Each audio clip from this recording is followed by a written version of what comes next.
The title of this film is about the appropriation of land, the grabbing of farmland. The person behind the making of the film, who should be standing here in front of the camera, he's black, he's twice my size, but even though he's been granted political asylum in this country, he's too worried for the safety of his relatives back in Africa to be presenting. There are other people in the film who are interviewed and who you will see who choose to remain anonymous for the same reason. So here I am, a native of this green and pleasant land, an ex-colonial power preaching to African leaders, to governments, commercial interests against neo-colonialism and exploitation. This may sound ironic, but I believe here in the West we have favourable conditions and have a responsibility to our friends in the South. Civilization is facing a critical moment. In fact, the whole planet is facing a critical moment. A recent well-researched documentary was titled Planet for Sale, and that is very much the case in this film. And in the next 20 minutes or so I want to show you parts of Africa that are up for grabs. And I want to show you the consequences of some of this senseless exploitation of people, animals, the environment, and suggest some of the ways in which things could be changed. Although large stretches of Africa are arid and desert-like, others are rich and very fertile. Large rivers like the sources of the White Nile and numerous fresh water lakes sustain a rich wildlife, as you will see in the film.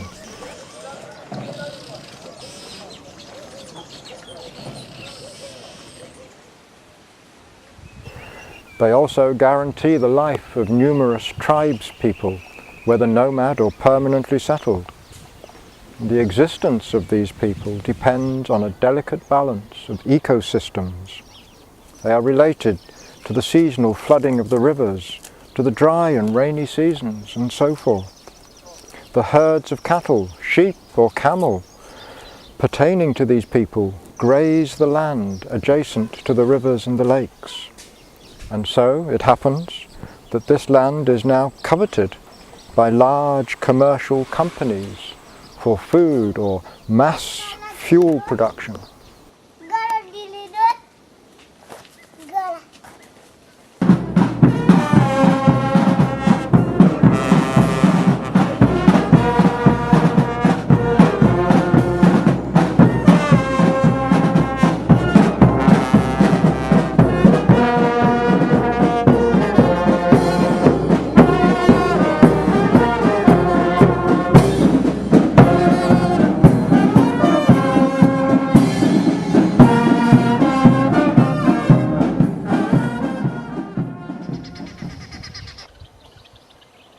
An hour or so from South Sudan, 500,000 hectares of forest and farmland were leased out for periods of 50 to 100 years.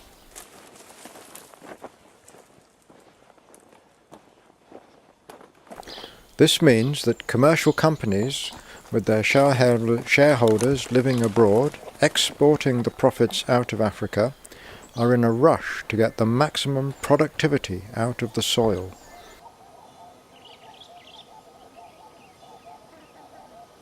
Intensive farming, including chemical fertilizers, insecticides, irresponsible irrigation systems, mile upon mile of forest trees are being cut, the undergrowth burnt, rivers diverted.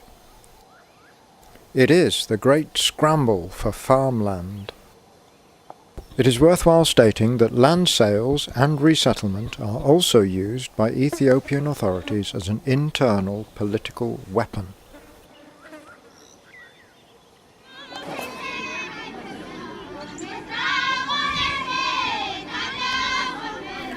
While the dominant language and power is in the hands of Amharic speakers, with a predominant affiliation to the Christian Orthodox Church, demographically, they represent a minority. All attempts at recognition and equal rights on the part of other groups, like the Oromo, are harshly treated.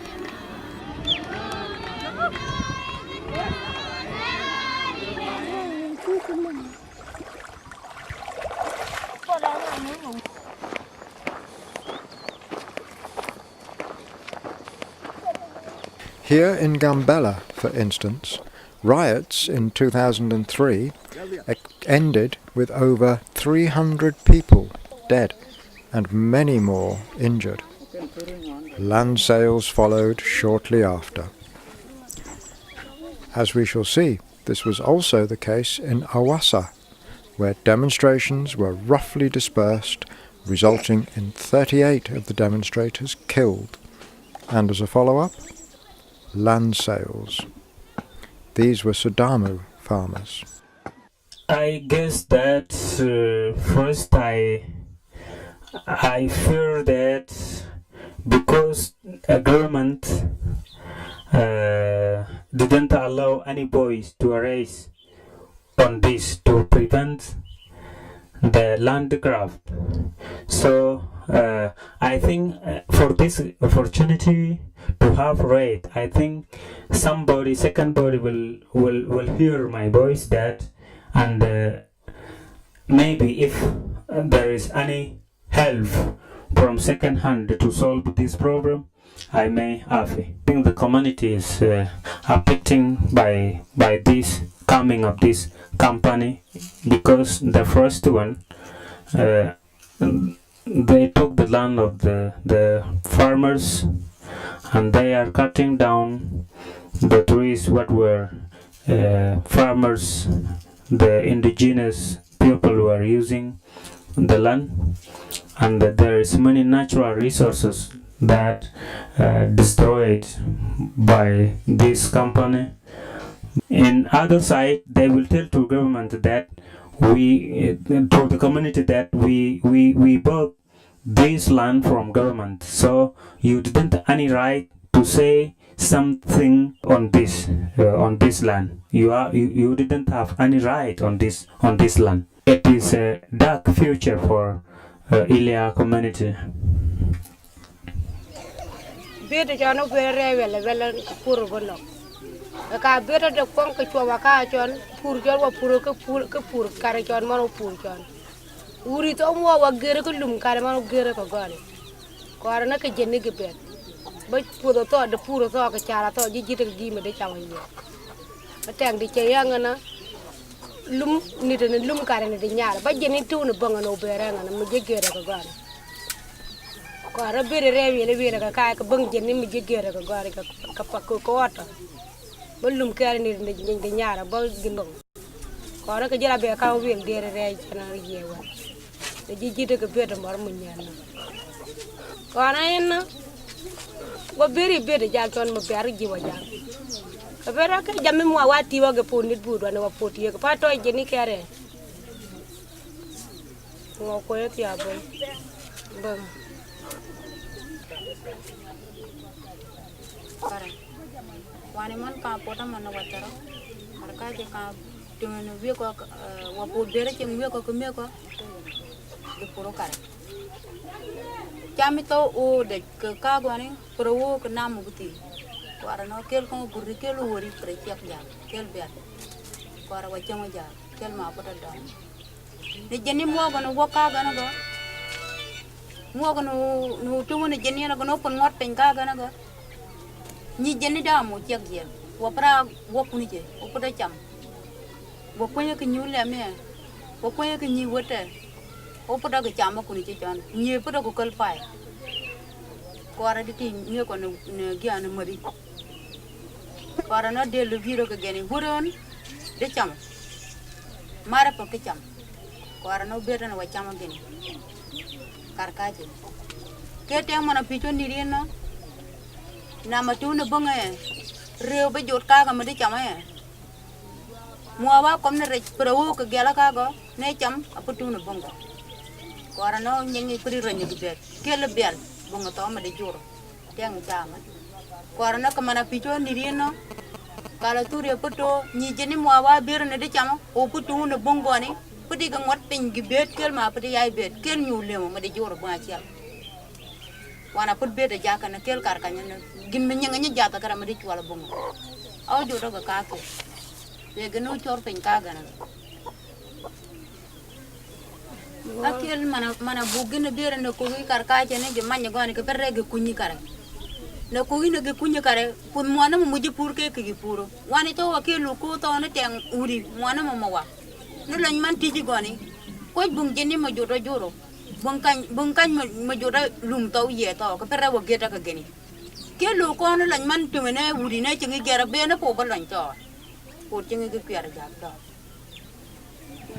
We asked them so many kind of things, but they didn't do for us.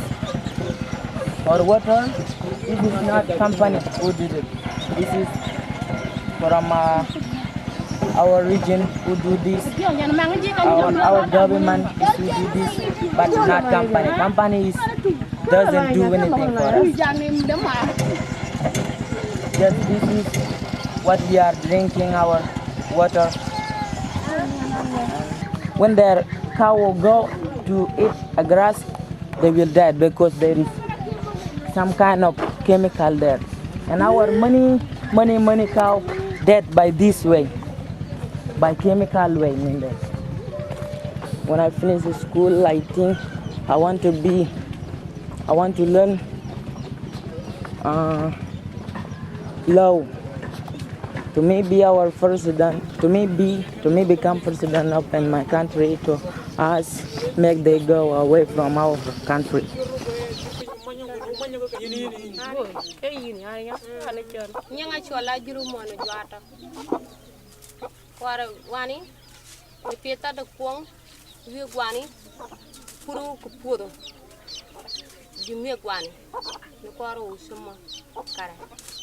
Jame meti we ko jiwani ko ro pit wani kene tangi sama nano ni beta yeno wana pit kiri da abu da rigangati dog bet kel ki chika goni da mu ti we ko ani jiwani kel ma donga ni piyo karkanyen no eno no tumena na wadonga kareno dana ngati mana jitu ka kare na kore chwaru ti jiri to no puti wat jami mwa wati me gwani jiwani eno no to no wapi sa manno no di moy no wa chung wala no potera no nyoren kare no piti no de ni chwa ni ti jige o shemwa uri o gere jiwani kulum ke jenni eno no to no wapi kar kanyen no juri mana ga woto o pipinja kan no kujwani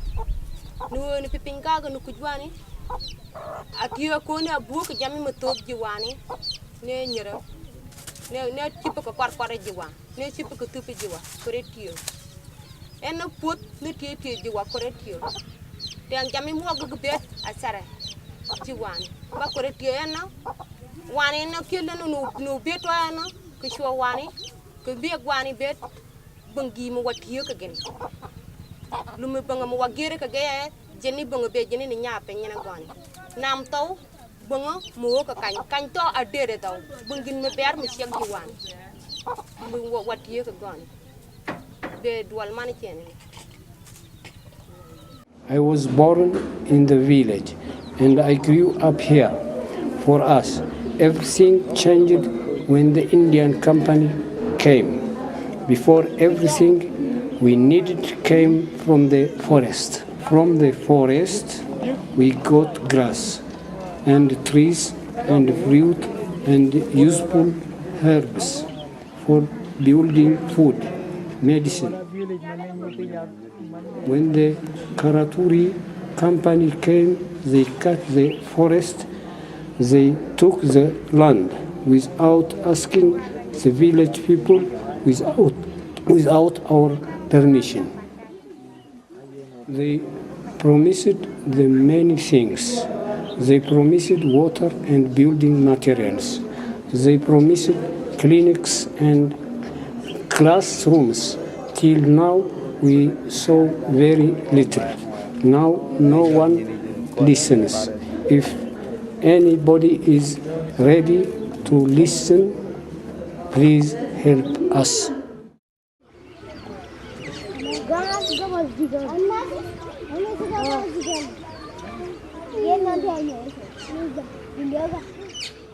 Awasa is one of 6 very large freshwater lakes in the Great Rift Valley in the south of Ethiopia. Small-scale fishing is practiced side by side with traditional methods of farming.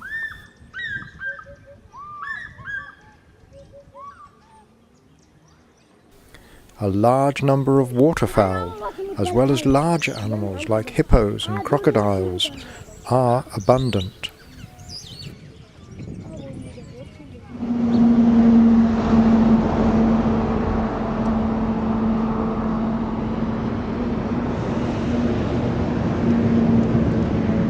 As may be expected, this area is too often targeted by commercial enterprises based abroad. The world's largest acreage of greenhouses are dominating the access to many of the lakes, fenced off and obstructing the access. Almost all are owned by Saudi, German or Dutch companies. The south of Ethiopia is inhabited mostly by various minority peoples. The largest of these minority groups are the Oromo. These people have restricted access to their traditional grazing and fishing locations, and on a political level they face regular persecution. It is not well known, perhaps, that while Ethiopia hosts many famine victims from neighbouring Sudan and Somalia, with the help of international agencies, over 20,000 of its own people find asylum in these same neighbouring countries. As expected, these are mostly Oromos, officially recognised by the UNHCR as political refugees. The Ethiopian government is almost selling the lands of farmers to the abroad investors in the name of investment. For this, many farmers, especially from Oromia region, Amara, Gambela, and the southern people, they have been evacuating from their homelands because the lands are being sold for investments. This means I know that it is nearest to Ethiopia, and they can attack, they can arrest him. The Ethiopian security agencies are moving in this country. That's the problem, even. Recognized.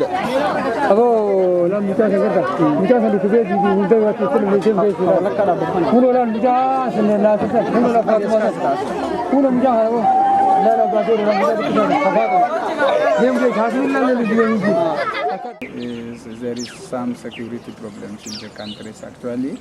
For example,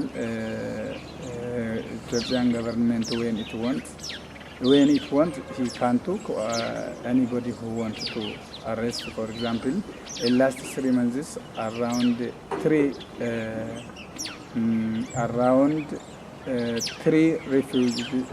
refugees and 8 asylum seekers were arrested by Ethiopian government. So they taken and abducted they taken from here to Ethiopia. As far as I know, the refugees, those are recognized under international community, are around 450 families. With the collaboration of both countries, Somaliland country and the Ethiopian government are working together. That's why most of the time, somebody who Ethiopian government wants him, Somaliland government is going to give to him. That's why there are some refugees have been arrested from here because they have a common benefits. That's why also they have treaties which they agree on. For example, as you know, most of the Ethiopians, or as you know, here is most of the refugees are Oromos. As you know, Oromos have been evacuated from the country or have been persecuted from the country for the political opinion. Most of them are why they support Oromo Liberation Front. At least by January 28, 20 people deporting. By January 21, 3 Ethiopian Oromo people to deporting. That people are still 20 years, one by one, you are taking together to Somaliland.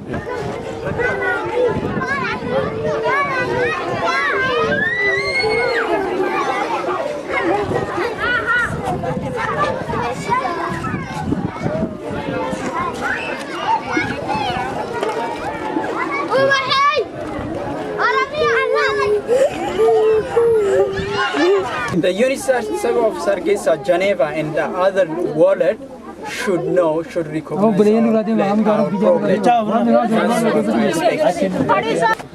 He said, I came here for security problem.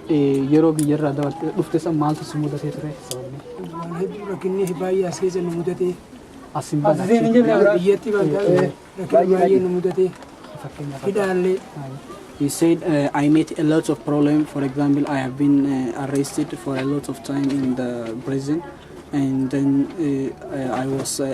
I met a lot of problems, and when I have been in Ethiopia, and I came here. He said, because he said if I will return back in my home country, I was exposed to kill it. He said, I have been in prison for 10 years in Ethiopia. And also, when the UNICEF of Hargeisa, they can see all this, and that she said, I have been in prison for 10 years, and they said, the UNICEF of Hargeisa said that the refugees in Somaliland, they don't have any security problem, they say. So we have a security problem, the UNICEF said that you are telling false. They laugh on to us, they say.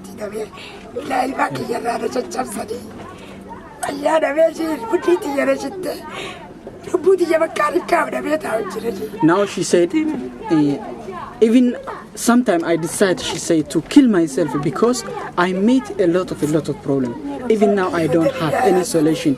When I tell the UNICEF of Hargeisa that the problem that I have been meeting before and the problem that I've been living now is a little different, she say. So please, she say, humanity, even you are not from the UNICEF, she said to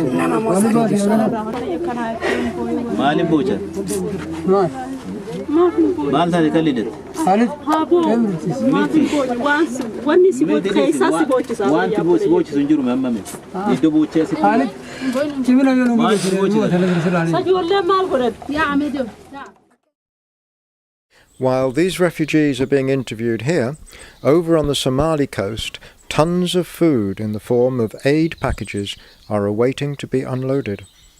These are destined not only for Somalis or Ethiopians who fled to Somaliland, but also to normal Ethiopians residing in their own homes. 2 million people out of a population of around 75 depend on imported food aid in Ethiopia.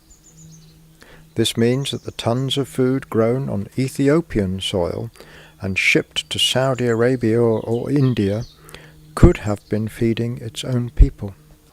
The point that we want to stress in this film is not that modern farming shouldn't be encouraged in Ethiopia or in Africa.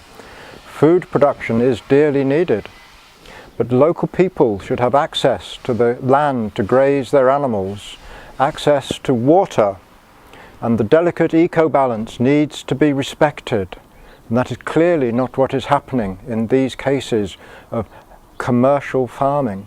Finally, responsible legislation, monitoring at an international level are called for.